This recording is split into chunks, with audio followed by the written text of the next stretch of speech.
नमस्कार, NBT online देख रहे हैं आप। मैं हूं आपके साथ पल्लवी और इस वक्त की जो बड़ी खबर है वो ये कि जहांगीरपुरी जो मामला जहां पर बुलडोजर की कार्रवाई चल रही थी उस पर सुप्रीम कोर्ट ने सुनवाई की है और उस सुनवाई में सुप्रीम कोर्ट ने फैसला दिया है कि 2 सप्ताह तक बुलडोजर की जो कार्रवाई होगी वो रोक दी जाएगी, यानी 2 सप्ताह तक बुलडोजर नहीं चलाया जाएगा।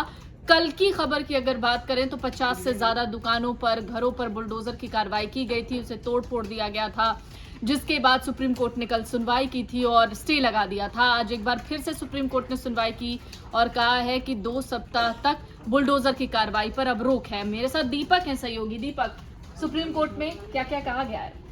सुप्रीम कोर्ट में आज सुबह जब सुनवाई शुरू हुई तो सबसे पहले सीनियर एडवोकेट है दुष्यंत दवे, उन्होंने पिटिशनर की ओर से आर्गुमेंट्स रखे। उनका ये आर्गुमेंट था भाई कि आप एक कम्युनिटी को टारगेट करके जो है डिमोलिशन कर रहे हैं।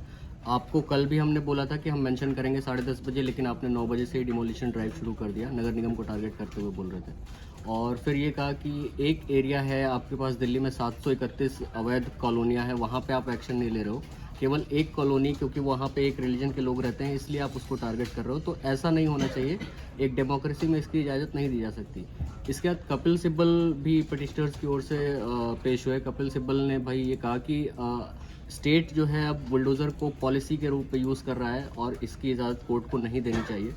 गवर्नमेंट की तरफ से सॉलिसिटर जनरल तुषार मेहता थे कोर्ट में और उन्होंने ये कहा कि हमने नोटिस दे दिया था, हमने पूरा प्रोसेस फॉलो किया है और सिर्फ यहाँ की बात नहीं है, जहाँ जहाँ भी अवैध कॉलोनियाँ हमने नोटिस सर्व किया है। जहांगीरपुरी में जो रिलीजियस लाइंस पे डिमोलिशन की बात है उसको एसजी ने सिरे से खारिज किया है। तो कोर्ट ने तीनों पक्षों को सुना और उसके बाद ये कहा कि भाई जो कल हमने ऑर्डर दिया था कि आप यथास्थिति वहाँ पे बनाए रखिए, तो उसको आप 2 हफ्ते तक जारी रखिए।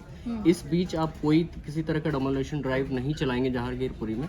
कल जो इंसिडेंट हुआ कि कोर्ट के ऑर्डर होने के बावजूद 1.5-2 घंटे तक डिमोलिशन चलता रहा, उसको लेके कोर्ट ने कहा कि हम इसको बहुत सीरियसली लेंगे और अभी शायद अगली सुनवाई में नगर निगम को फटकार भी लग सकती है उस चीज़ के लिए। अच्छा दीपक, कोर्ट में शायद ये भी कहा गया कि टेबल, कुर्सियां और बाकी चीजें हटाने के लिए आपको बुलडोजर की जरूरत पड़ी थी क्या? कोर्ट ने ये पूछा पहले तो कि भाई आप क्या हटाने गए थे, तो एसजी की तरफ से कहा गया कि काफ़ी सारे घरों में कुछ इलीगल कंस्ट्रक्शन जो था उसमें कुर्सियाँ हमने हटाई हैं। तो कोर्ट ने ये पूछा कि आप बुलडोजर लेके फिर क्यों गए, इसके लिए तो आपको बुलडोजर की ज़रूरत नहीं है। तो एसजी ने कहा कि स्टैंडर्ड प्रोसीजर यही है कि बुलडोजर यूज़ होता है। ठीक है, तो कोर्ट एक बार फिर से कल एक सुनवाई और होनी है। मेरे साथ हैं राकेश जी। राकेश जी, ये जो बुलडोजर की कार्रवाई लगातार चल रही है, मुझे लगता है यूपी से ये बुलडोजर का वो क्रेज, इस तरह हम कह सकते हैं इसे, मध्य प्रदेश पहुंचा, अब दिल्ली। कई लोगों के अपने अपनी ओपिनियन है बुलडोजर की कार्रवाई पर। कुछ लोग कहते हैं कि ये कार्रवाई उचित नहीं है, अगर हम अपोजिशन की माने तो अपोजिशन भी इसे गलत ठहराता है।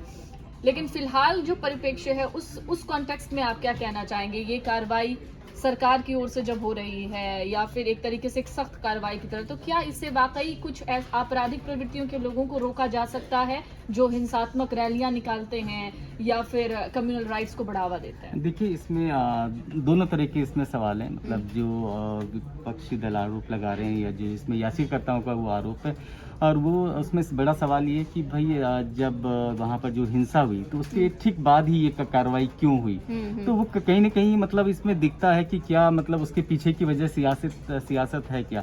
और इसमें कई बार लगता भी है, क्योंकि अगर जहाँ भी आप देखेंगे कि अगर यहाँ पर जहांगीरपुरी में जो भी अवैध निर्माण, सड़कों पर इतना कब्जा था, तो सारे हटाए जाते हैं। और वो हटाने का मतलब इतना कुछ 60 साल से वो दुकानें पे, कुछ लोग कह रहे हैं, कुछ कह रहे हैं मेरी 15 साल से दुकान थी, तो उसके बाद वो अचानक मतलब जहांगीरपुरी में हिंसा होती है, उसके बाद ये सब चीज़ें हटाना का जो ड्राइव चलता है वहाँ पर उसके 2 दिन बाद ही। हाँ, और क्योंकि वहाँ पर नॉर्थ एमसीडी में वो जो है बीजेपी वहाँ पर है पावर में, तो वो उसके पीछे थोड़ा सा एक पॉलिटिकल मोटिव तो मतलब उसके सवाल उठते हैं। तो ये इसी तरह का। जी बिल्कुल। इसी पर ज्यादा बातचीत करने के लिए हमारे साथ नवीन जी है। नवीन जी इस खबर को बारीकी से देख रहे हैं, समझ रहे हैं, पढ़ रहे हैं, अपने वक्तव्य भी मुझे लगता है टाइप कर रहे हैं अभी। अच्छा नवीन जी, जहांगीरपुरी में इस वक्त जो फिलहाल स्थिति है, मैं कहूँ तो 3-4 दिनों से लगातार कुछ नई नई खबरें छनकर सामने आ रही हैं। ऐसे में सुप्रीम कोर्ट का जो आदेश है उस पर आपका अपना खुद का ओपिनियन क्या कहता है और एक नई खबर आप क्या तैयार कर रहे हैं इस संबंध? मैं तो सुप्रीम कोर्ट में कौन से पक्ष ने क्या दलील दी यही तैयार किया है। उसमें यह है कि वृंदा करात जो माकपा की नेता हैं वो कल जो दौड़ी आई थी सुप्रीम कोर्ट का आदेश लेकर जहांगीरपुरी पहुंची थी वही उनकी याचिका पर आज सुनवाई हुई है। कपिल सिब्बल, दुष्यंत दवे, संजय हेगड़े, ये सारे वरिष्ठ वकील हैं। इन्होंने पीड़ित पक्ष का मतलब याचिका के पक्ष में दलीलें दी हैं। मूल रूप से उनका ये कहना है कि एक तो कि 10-15 दिन के जो होना चाहिए था कि 15 दिन पहले नोटिस जाना चाहिए था, वो नहीं हुआ। तो दूसरा ये है कि ऐसा है कि मकसद ये लगता है कि एक समुदाय को टारगेट किया जा रहा है। मुसलमानों को लेकर उनका कहना था कि ऐसा लगता है कि अतिक्रमण की जो कार्रवाई हुई है वो केवल अतिक्रमण हटाने को लेकर नहीं हुआ है, मकसद उसका कोई दूसरा था। और वो चूंकि सांप्रदायिक हिंसा हुई हनुमान जयंती को लेकर, तो बैकग्राउंड भी है, तो उन्होंने कहा कि इसी पृष्ठभूमि में एक समुदाय को टारगेट किया जा रहा है। सुप्रीम कोर्ट ने कहा कि देखिए, हम अतिक्रमण हटाने की कार्रवाई को खत्म मतलब रोक तो नहीं सकते हमेशा के लिए, है ना। वो तो अतिक्रमण कार्रवाई, अच्छा ये सरकार की तरफ से एसजी जो थे तुषार मेहता, उन्होंने कहा कि इसी कोई बात नहीं है और अतिक्रमण की कार्रवाई आज से नहीं 3 महीने से चल रही है।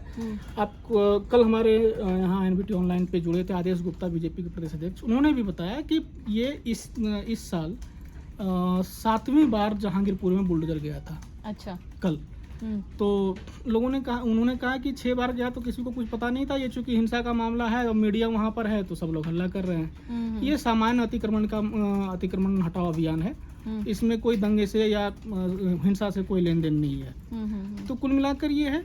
जहाँ तक बात आप कह रहे हैं कि मेरी राय क्या है इस पर, तो देखिए, ये तो इसमें कोई शक नहीं है कि आप कानून से हट करके किसी तरह की कार्रवाई का समर्थन नहीं कर सकते। आप अगर समझदार हैं, प्रबुद्ध हैं, तो ये आपको ये मानना पड़ेगा कि किसी भी हाल में कोई भी पक्ष, सरकार कोई भी रहे, पक्ष कोई भी रहे, पीड़ित कोई रहे, उससे कोई मतलब नहीं है। जो गलत है उसको गलत कहना ही पड़ेगा। बिल्कुल। लेकिन एक चीज ये भी हमें समझना पड़ेगा कि आखिर इस तरह की डिमांड क्यों हो रही है, सरकार पे दबाव बन रहा है, ये भी समझिए।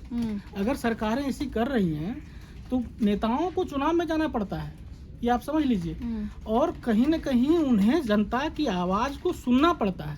और ये जनता के बीच क्यों होने लगा, क्यों इसकी तारीफ हो रही, जो गैर कानूनी है, जो असंवैधानिक है। जनता अगर किसी असंवैधानिक और गैर कानूनी कार्य को प्रोत्साहित कर रही है और वो डिमांड कर रही है कि यही होना चाहिए, तो इसमें मुझे लगता है कि कोर्ट और जजेज जो हैं वो बिल्कुल फेल्योर हो रहे हैं। न्याय की उम्मीद जो है वो धूमिल हो रही है। और इस कारण से इस तरह के लोकप्रिय कह लीजिए, जो बिल्कुल असंवैधानिक और गैर कानूनी है, ये काम नेताओं को, पार्टियों को, सरकारों को करना पड़ रहा है ना। और राजनीति में तो आप जानते ही हैं कि मौका मिलेगा तो करेंगे ही। नेताओं को तो आप एक सीमा तक ही ना उनसे संविधान और इसकी बात कर रहे हैं, वो आए तो राजनीति के लिए है। तो मेरी समझ से ये लगता है कि ब्लैक एंड व्हाइट कुछ है नहीं, कि नहीं भाई बुलडोजर चल गया, ये बहुत खराब हो गया। कोर्ट क्या कर रहा है आप देखिए, कोर्ट में किस तरह के मामलों पे रात को खुल जाता है, किस तरह की छोटी छोटी बातों को लेकर कोर्ट और जजेज जो हैं तुरंत एक्टिव हो जाते हैं और वो कहते हैं कि नहीं, उस पर फैसला 2 मिनट में दे देते हैं, है ना। लेकिन आप देख लीजिए कि बंगाल में जो हत्याएं हुई हैं, किसी को कोई फर्क नहीं पड़ा। ये अकबरुद्दीन ओवैसी को लेकर के जो टिप्पणी की है जज ने, आप उनको पढ़िए। तो इससे क्या होता है, हताशा, निराशा समाज में फैलती है। और फिर जब आप न्यायालय अगर न्याय नहीं दे पाता है ना, तो फिर वो नेताओं पर दबाव बढ़ता है, राजनीतिक पार्टियों पर दबाव बढ़ता है, जिसके रूप में आप जो है ये इस तरह के असंवैधानिक गैर कानूनी कार्यों आप समाज में देखते हैं। बिल्कुल, ये जाहिर है। लेकिन इन सब के बीच हमारी आपसे ज़रूर ये अपील रहेगी कि अगर आप सोशल मीडिया का इस्तेमाल करते हैं, चाहे आप फेसबुक का इस्तेमाल करते हो, ट्विटर का इस्तेमाल करते हो, इंस्टाग्राम का इस्तेमाल करते हो, आप अपनी तरफ से अपना ओपिनियन देकर एक पोस्ट डालते हैं जो कहीं ना कहीं किसी के लिए भी सही नहीं है, तो उसे ज़रा सोच समझ के फ्लोट किया करिए।